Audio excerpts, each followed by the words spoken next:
Welcome back, WNST, Towson, Baltimore. At Baltimore Positive, we're positively in Harford County. We're in Abingdon, where Harford County Executive Barry Glassman tried to recruit me here. I have other people, residents, people who live off the soil here up next to the Susquehanna and the Conowingo. We are at Conrad's. It's all brought to you by the Maryland Lottery. Let yourself play. We're playing next week at Pappas's in Cockeysville. But in the meantime, I have finally, like The Rock, returned to Abingdon. Erik Sauer's here from There Goes My Hero. Bill Cole. You guys have never met, right? Never? Maybe? We've met somewhere along the way. Yeah, we're thinking we did. So You don't know where, though? No, well, you know. Through me? Potentially. Of course. Yeah. No, I don't know. I'm only That's definitely asking. because of Well, this whole thing exists because of him and because of you, right? So the story is my wife gets cancer on March 20th of 2014. I met you like 2 weeks later, and Jen's in the hospital. Spent 5 or 6 weeks the first time in the hospital. And during this period of time, you started becoming a guest on my show. Right. And my wife was in the hospital, comes out. Then you came down to the condo, were a guest on the show when I started broadcasting after I made switches in the summer. And sometime around then, I approached Bill about being a sponsor. And Bill said, hey, you're doing all these segments with the hero guy and like, see, these heartwarming stories and stuff. You should do more of that. And I'm like, yeah, I'm really enjoying doing this, not just having people bitch about box scores and standings and quarterbacks and all of that. So Bill is really the sort of the architect of Baltimore Positive. It's true. And you were sort of the one that kind of came in here and tried to keep my wife alive. So it is nice that you're here together. We're all here together on a holiday, no less. Nonetheless, right. Can I just make one clarification? Yes, please. I don't want to be the architect. I would prefer to be the instigator. Instigator. All right. Architect implies some sort of structural, like real science. Well, I don't know what you said, but it inspired me. I instigated. It still does. Instigate. Inspirer, chief inspirer. All right. My wife might call me an instigator, too. Yeah. The CIO. It's something of the whole I'm more thing. comfortable with. Erik founded There Goes My Hero, and you celebrate all sorts of occasions of transplants, births, children's births, your rebirth, your donor's birth, your donor's marriage. Your donor having babies now? No babies yet. All right, just checking. She just had a birthday a week ago. Well, tell me your story in case they're new to the party. Bill, do you know his whole story? I know parts of it. No, I'll admit to trying to read it on the way over here, just in case. So you do know it now. I was trying to do my homework.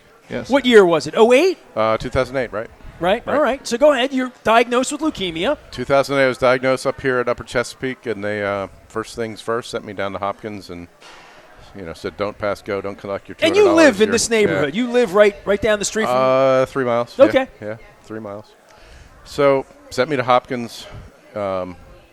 Immediately said you're going to need a bone marrow transplant in order to survive, and kind of checked me into Hotel Hopkins, as I called it. Yeah, so we called it too. We got real familiar with that. I have not been back recently. My wife is past her 5-year mark, which is a little bit of a magic mark, right? It's a good mark. Yeah, solid mark. I haven't been back in a while, and we're getting rid of our condo now, right? So we're boxing up stuff, and she still has gifts, trinkets, little mojo things that people did the first time, let alone the second time. But, the move on part of 18 and a half years now down at the Inner Harbor was sort of like that she survived there. And, like, for me at this point, taking a check back and saying, you're doing well, she's doing well, Michelle's doing well. We've lost other people along the way, but every day this leukemia thing comes to us. And I don't know whether it's because we say the word and Siri hears it or whatnot. Hey, honey, what was the leukemia story this morning on TV? There was a leukemia story 8 o'clock this morning on our television. It was a child who had leukemia that came into our world. Like, every day I hear the word leukemia. Last week, I was doing the crab cake tour at Nick's Grandstand Grill up in Timonium. We were up there with Tommy Chigoris. Leonard Raskin joined us that day. And I met a gentleman at the bar, and he said to me, Penn State. I'm like, he played at Penn State. Oh, yeah, did you play with John Capoletti? Yeah. Oh, John Capoletti. That's the first time I heard of leukemia. The song for Joey. Like, all of that stuff. Brian's song comes up when Gail Sayers dies. Right. Leukemia every single day. I hadn't heard a word about it in forever. My wife gets it. I don't think there's a day that goes by where it doesn't come into my world somehow. Which it's interesting like that. I mean, this is 13 years since my diagnosis, and people enter my lives, people who were friends of mine as a kid come back into my life because that word, leukemia, pops up somewhere. It's a friend who's diagnosed, it's a friend of a friend, and those people are always brought to my attention, so hopefully I can, bring some spirit, some positivity. This guy came to my wife's bedside the day she had her. Explain to him what was done to her that day with the spinal and all of that, because that was like a really bad day I met you. Now, was that the spinal tap or was that the bone marrow biopsy? It was the spinal tap. Okay. So, when you're going through this whole regimen of chemo, one of the things the chemo itself goes into your blood system. Your spinal cord and that whole system can also be, I guess for lack of a better term, be infected. Compromised Sure. By leukemic cells. But that won't get touched by the chemo that's in your blood. So they do a separate chemo into your spinal fluid. And so it's he meets me at the hospital. You're grimacing, Bill Cole. Yeah. He meets me at the hospital, and he said, whatever you do, go up there right now and tell her don't sit up. Whatever you do, stay flat. Whatever you do, stay flat, stay flat, stay flat. No one had told her that. So Erik's role in this in the very beginning, along with Michelle, who came and sat bedside with my wife on weekends on her downtime when she wasn't lawyering after having her life saved, special person, Michelle Bresnick-Walsh, but telling her what to expect. Like I kept saying to him and Michelle, you guys are astronauts. You've been to the moon. You came back. One thing to get to the moon, we can shoot you out there, but you got to get back, Right. Like surviving this was something, having resource, like somebody that, like you, knowing roofs, you know what I mean? Like Sure. When you've survived it, I reached to you for that resource, and so many times you were like, this is going to happen. Lesions are going to happen. Get some ice. Her skin's going to burn. She's going to get nauseous. She's going to be sick as a dog for a week. Like all of these things that he was very predictive about. Like, quite frankly, I begged the doctors on rounds every morning. What's next? I need to know what's next. Tell me what to prepare for. You were the one that was there for me in that. Well, it's hard to say, too, right? I mean, everybody's journey is a little bit different, or a lot different, quite frankly. And I had I guess in some cases you look at it as a fortune, but the misfortune of having a lot of the side effects hit me. So I had, the skin rashes. I had the nausea. I had, losing of hair, the fingernails. I was blind for a few days. I became diabetic for a few months. I mean, these are the things that I can remember 13 years later. There's probably a list that's 30 points longer than that. She doesn't remember anything. Yeah, and if she does, she doesn't talk about it, but right. she doesn't remember much of it. Like, I know she doesn't, because I think it's easier I had my finger cut off. I haven't thought about it in 50 years until I got hit with that needle on the table about 6 weeks ago, and I felt the same sensation. I'm like, oh, this isn't good. I remember it. But it's very easy to put that. It's better to put that stuff away in a lot of ways. You have to compartmentalize it. You have to put it in its place. If I don't go to Hopkins much anymore, but if I go down there and go into the parking garage, my palms get a little sweaty. I get a little nervous. It's a little, I guess it's my iteration of PTSD. Is it weird that I'm generally getting nervous just listening to him have to talk about it right now? Well, and it's different. And I, as a caregiver, and with her, and we're going to bring my wife. My wife's up here, by the way. We're at Conrad's. Erik Sauer's here. Bill Cole's here. I think for me, my experience was so sober. I was so awake, so alert, sleeping 4 hours a day, going back and forth to the hospital. I would show up at the hospital, and she just would be passed out or in a coma, literally, or in asleep, and I wanted to leave her. I didn't want her awake. Awake was bad, Sleeping was good. So, like, all of it's very real to me. And when I tell people, like, all this best of stuff that I put on the radio and have, all that happened when she was sick, because I was taking literally this laptop with a cord and transcribing, because I was looking for something to do, something to pass time. Your wife was raising, like, an infant and a 5-year-old at the time, I saw this door to door, and I guess this is where Hero comes in. This is where your charity comes in, because this is where your gift is. We didn't need for anything. We had insurance. Right. We needed a donor, which we had, but we didn't need things. Where Hero comes in is taking that gap that if we had 3 kids at home if I didn't have a job, if I couldn't do my job, if she were the breadwinner and I were not the breadwinner, what would happen in those circumstances? Well, like you, we were really blessed to be okay financially through the whole experience. We had a newborn son, we had a 4.5-year-old, and I was hospitalized for the better part of 6 months, 107 days in the hospital, and then probably in and out of the hospital every other day for 6 months. And you think it's called IPOP. IPOP, yes. IPOP. Nurses there are wonderful, by the way. There. But if you think about what that start adding up the days, right? If it's 6 months every other day you're in the hospital, it's 90. It's 107 days in the hospital for me, and you can't work, you don't work, right? Well, I think the other freaky part about that period of time was I would go down there on Saturdays and Sundays because her leukemia didn't care what day of the week it was, right? But Saturdays and Sundays at the hospital were like, there's no one there except you. So you would go through these periods where, like, you have these memories of how somber it was at Christmas when she's fighting for her life on Christmas Yeah, we Eve, we were there on Thanksgiving 2008. We found a little glass enclosed room and brought the turkey in and everything, and nice. Had Thanksgiving in Weinberg. Well, there you go. Yep. And here you are 13 years later, having Thanksgiving at Conrad's. Tell folks what Hero does, because I've swabbed thousands of people, but you're still out on the street doing lots and lots of work. Yeah, right now. so we try to keep it really simple so people understand. So my life was saved and Jen's life was saved because of anonymous donors. Ours both happened to be in Germany. So let's call Caucasian, Euro Americans tend to find their matches. But people of color, people of mixed ethnicity are not finding matches. So what we try to do is we try to go out in the community and get people on the bone marrow registry. And that means in 2021 what? What does one need to do to get on the bone marrow registry? It's the same exercise as it was a few years ago, but it's a little bit more difficult with pandemic and the ability to get people together. I think it's been 5 years since I've had you on a show. It's been a long time since I've had you explain the reg. Do you even know? Are you on the registry? I don't know. Maybe. Have you put a Q-tip in your mouth on our behalf? I don't know.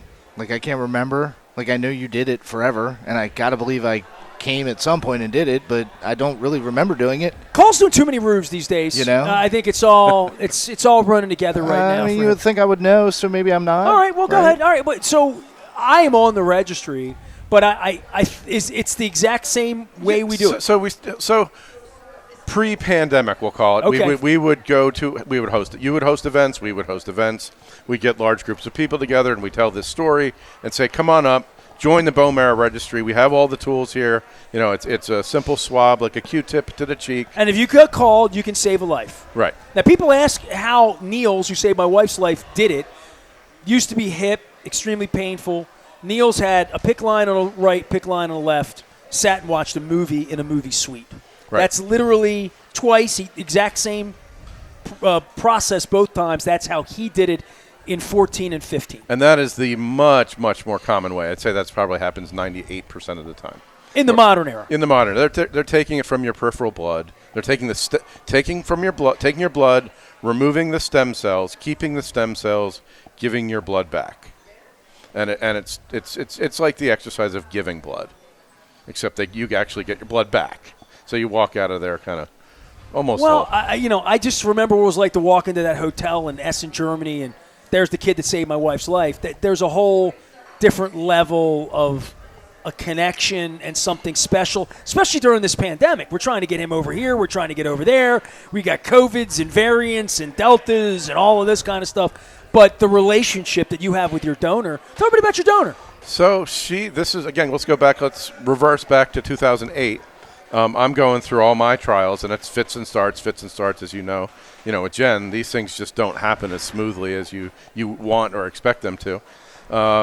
So as I'm going through these fits and starts, there's a young woman in Germany kind of being called. Hey, we got this guy. He's not doing well. He needs your stem cells. Oh, he's at the hospital. Let's go. Nope. Time out. He's sick. We can't do it. We had the exact same scenario. Yeah. We had to put the brakes on the guy saving her life and hope that he was going to be there 5 days later. So we have this 19-year-old girl in Germany. I mean, my son's 17, about to be 18, and I can't imagine if he's being called to the hospital every other week. Whether Well, the funniest thing is when we met Niels, I said to him, I'll never forget this because his English is very good. His English is better than most people I know from Dundalk.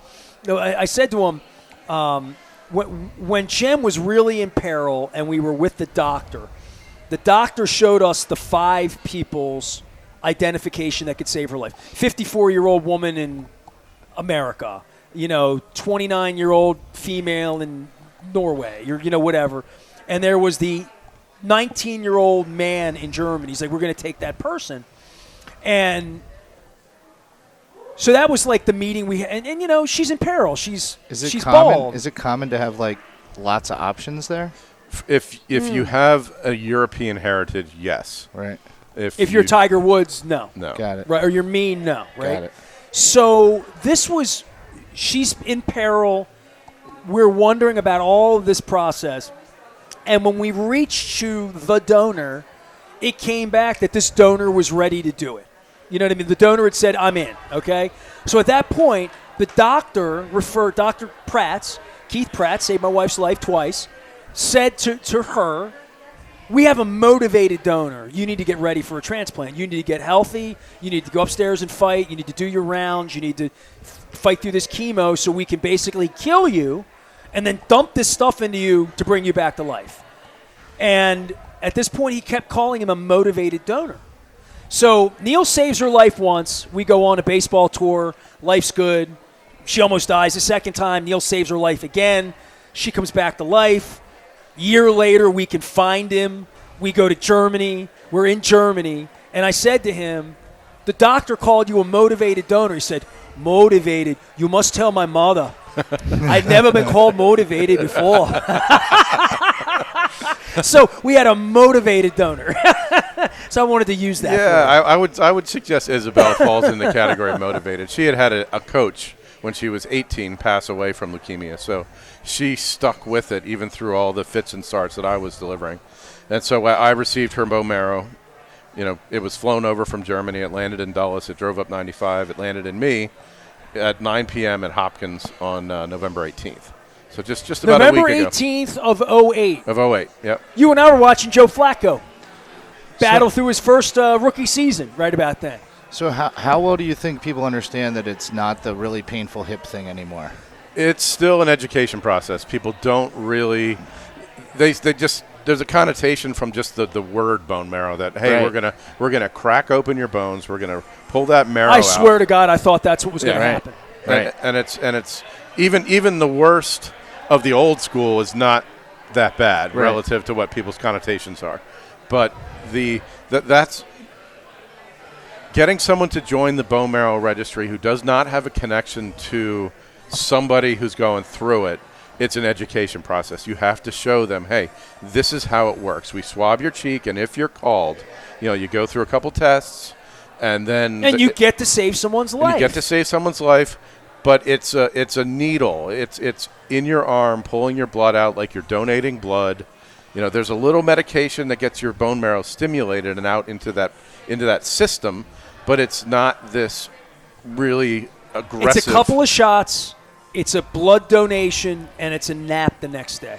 Is probably what it is. It has such a more significant, challenging brand that I don't know what other word to use. Yeah, no, that's a good way of putting it. People's opinion of it prior to understanding. It's like the words scary. defund the police or like Scary. these phrases. Bone marrow transplant. Woo! Sounds really scary. Yeah, Woo! yeah, it sounds like Frankenstein, right? Yeah, Yeah. it's pretty scary. Yeah, well, I mean, we're here, and survivors abound. Eric Sauer's here from There Goes My Hero. My wife, Jen, is to the right. Bill Cole's here from Cole Roofing. It's all brought to you by the Maryland Lottery. We're letting ourselves play. I was very happy. I walked into Conrad's. We're here in Abingdon.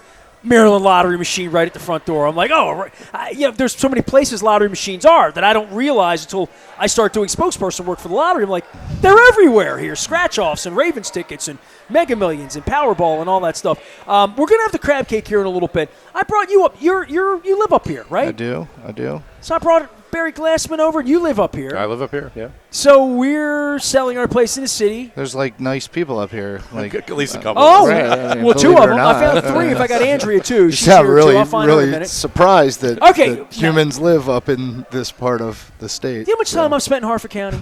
I mean, come on, you give me a real hard time here about this. But I've never considered living here. You're both looking at me like, don't do it. Don't, you don't want me in your neighborhood. Like, I'm not sure I want to be responsible for that. Like, I'm the one that Why do you live encouraged here? Nestor to come Why up do you here. live here? Like, then You didn't grow up here. I grew up I like Perry Hall, Whitemarsh. Okay. So my aunts lived up this way, so we were up this way. I don't know. It's good. It's nice. I get out of the fray. I mean, How long have you lived in Hartford County? more than 2 decades? 10 years. No, but I mean, A long time. My whole family and life is that northern Baltimore County, southern Hartford County area. So you moved across the line. Kind of, yeah. Okay, fair yeah, enough. no, not kind of. I did, yes. Well, you could have lived in Baltimore County, but you chose to live here. I did. All right. I And your did. business is not here. My business is an hour. Used to be 35 minutes while there was a pandemic. Well, this is why But now I'm it's an bringing hour. this up, and you're looking at me like a cyclops here. Like I'm not doing shtick. Like you could have lived near. You could have lived in Anne Arundel County. You could have lived in Ellicott. You could have lived somewhere much closer to where you work. Yeah, I don't know. We probably looked and I talked about it, but I was probably the only one who was motivated to do that. Like Right my on. wife and the family and everyone Family was else here. was like, oh, why you want to be that far away? Like, well, let me see. I drive to work and drive home Every day. every day. Every day. I come see the rest of my family, I don't know, half a dozen, 20 times a year, whatever the number is. But, couldn't get any momentum there, so I just accepted it. Why do you live here? You're not from Philly. Philly by way of Denver. So, But we're in Philly. I think of you as a Philly guy. yeah, I grew up outside of Philly. It's a town called Swarthmore. That's good. Well, train line, right? Swarthmore. Yeah, right Yeah. on the R6, yeah. My sixth grade teacher was my favorite teacher ever. Miss Johnson wanted me to go to Swarthmore. Okay. She dreamed Wait, of me is going it to Swarthmore or Swarthmore? Well, I don't know. It depends on what part of Philly you're from. Yeah, great. I would go Hey, it's Swarthmore. West Philly, eh? Swarthmore. West Philly. I'm gonna listen to him on this one. So Hartford County. Why Hartford County for you? So I was living in Denver, and the company that I was working for moved me back here to coordinate sales and marketing from Wilmington, Delaware to D.C. This is before the gummies. for the gummies. Go ahead. So that's just super convenient. Right 95, a nice. And you picked Bel Air. Picked Bel Air, yeah. Why and when? And give me all that. This you had your was- life saved here. Pretty good thought, right? This was 2000. Yeah, I moved here in 2000. Okay, 2001, 20 years yeah, in 20 Hartford years. County. It's affordable. You're close enough, but you're far enough. You're in. It has its own community feeling. It right? does. So Yeah, right. Ravens fans, lots of Ravens If you fans. want to drive, call it 20 minutes in any direction, you can be in horse country, rolling hills, if that's what you want to look at. If you're going to drive 20 minutes, you can be downtown. You want to drive in an Philly hour, an hour. you're in Philly. Right, Yeah, yeah. Hour in exactly. DC. Yep. Yeah. So I have family still in I'm not Philadelphia. arguing against Hartford No, it's- County. it's- I'm simply saying I've never considered living in I've never considered living most places. I grew up in Right. Dundalk. I moved to Kane Street. I moved to Whitemarsh for my kid to go to the Hall, Perry Hall, and then after that, my wife and I saw the good life of a view, and we moved 18. We got married. The flood happened. The Isabel flood is what moved us out of Whitemarsh. Right. Our basement flooded, and I'm like, we don't need all this space, and kids out of high school, let's move downtown. We've never thought of leaving, moving, finally selling our place. So I'm just asking native residents here about the good life in Hartford County. I brought the county executive. He's convinced I'm coming. I mean, it wouldn't be terrible to have you up here. It would be it would be okay. It'll be mildly okay. Right. I think about how often you and I talk about your walks or the places you eat. So for Hartford County to work for you, I have to get in the car. no, but you got to be downtown Bel Air or somewhere where you could at least be able to walk to a handful. I feel like you would want that or miss that. I would miss that. Yeah. Yeah, my wife and I have looked at a lot of places in a week. We've looked in Catonsville, we've looked in Anne Arundel County, we've looked in Howard County. Obviously, the city. I mean, I think the city is still. If you're giving odds right now, I would say the city's 2-1, Baltimore County's 3-1, Harford County, Anne Arundel County, and Howard County would be 8-1. I think the further this is too far from the city for me. Yeah. For me, I think Bel Air would be too far for me. Yeah. I think White Marsh probably more in my speed. From in the airport and things that I do, you know what I mean? Yeah. It's like just build the priority list, Yeah. Like what is the most important thing and then work your way down. And I mean, I think Towson is interesting from the walkable living standpoint. Yeah, definitely. I mean, it's so different over there. And Than it was 20 years ago. It's just every time I drive over there's another giant building. Nancy Hafford's trying to get me to move in for sure. Muller's, we're actually going to a place in Towson after this. Muller's got a little townhouse right by things and Goucher and the radio station and all that stuff. All right, Erik Sauer's here. There goes my here. Tell everybody how they can get involved. You've got events going on. We got Giving Tuesday. All that good stuff's happening, right? Well, the website's theregoesmyhero.org. We're always looking for people to volunteer. We're always looking for people to join the bone marrow registry. Events have been kind of a moving target of late. Weird. Yeah, like this. This is weird. No, actually, it's not. I was kidding. You and I have been in a room together once in 2 years. No, but I see you on Zoom, so I don't. I see him feel on Zoom like every week. I've been in a room once. We went to Accelerant together about 2 months ago. Yeah, okay. Have I been in a room with you? We've been out in the river. Oh, we went fishing together on the tour. Which is so we were really together. even better than Even being better in a than room. Yeah, I agree. Right. But in 2 years, I know you well. I know you Yeah. well. If I got married And we again did a tomorrow, Zoom, if I had a big event at my home, you all would be your insiders in my life. And yet we are removed. And I don't know that if I lived in Havre de Grace, I'd see you any more frequently. I really don't know. Right. You know, it's been a strange time in our lives where I think the ambient part of Zoom and text and Facebook makes it feel like we do touch each other every day. It does. It's interesting. I have people that I see every other week or every week, and I haven't seen them physically in 2 years. But they were regulars at your polo events, correct. or the events that I you did do. not have to start a new relationship with them in Zoom. I had their relationships. It's a pretty scary concept, actually, to think about how much. Like, I don't feel like we haven't. Like, oh my gosh, Nestor, I haven't seen it. And it really shouldn't be that way, right? Like, it really would be that way if we had only talked on the telephone. Yeah. I said this to Jen recently because I started Zooming June of the pandemic. Prior to that, I would get guests on the phone, and if the video would only have me, right? The YouTube, Right. you go through that period of time, 16, 17, 18, 19, the videos, you hear the guest, and whoever the guest is, then we move to Zoom. I haven't done a radio-only piece in almost 2 years, and I say to Jen all the time, this is so much greater a gift to me to look at Dan Shaughnessy this week when I had him on from the Boston Globe. Look at Bob Ryan when I have him on from the Boston Globe. Look at Brandon Stokely when he calls in. Look at Brian Billick when I bet it's super for your audience too, right? For us to see those guys who, you see in other places. Those guys, if you can block out his side of it. Right, when I stop talking, I go away. Right, it's perfect. Which isn't often. It's not Zoom. often, though. No, it's not. Bill Cole's here, Cole Roofing. And so tell me what you do, because I'm going to bid you adieu. I'm going to keep you around. I got a surprise for you. Sure. I got a surprise for him. Yeah, I'm hanging out at Nestor's live show for the first time in, 45 years or something is what it sounds like. Commercial roofing. You do the show every week. I know, so everybody knows what I do, right? I've been in a complaining mood lately, and I complain. You are a little somber today. I thought you'd come here with me. more energy. I mean, we got beer, we got crabs, we got oysters. I'm trying to get there. You got the day off. We've got a turkey hangover going or There's something. leftovers in the fridge. I mean, come on, life's good. Yeah, no, I'm totally happy to be here. Ravens are in first place. The Browns are in last place. It's still good until the game starts. Yeah, it's all good, man.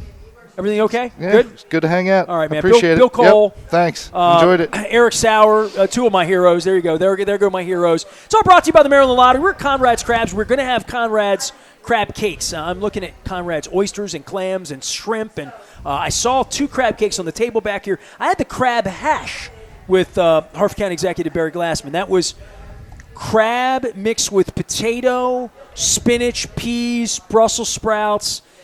It was like a crab pot pie without the crust. Okay. With an egg on top. So it was an egg. Yes, it was a breakfast hash, an egg crab hash. Interesting. with potatoes. So we can get breakfast here too, huh? Gosh, it was delicious. Yeah. But I'm saving some room for the crab cake because it is the holidays. Eric's going to stay with us. My wife's going to join us on the set. Bill's going to get out of here because he pretends to like me for one segment a week, not two. It's all brought to you by Cole Roofing and Gordian Energy and our friends at the Maryland Lottery. We are WNST AM 1570. Towson, Baltimore, day drinking on Black Friday up in Hartford County.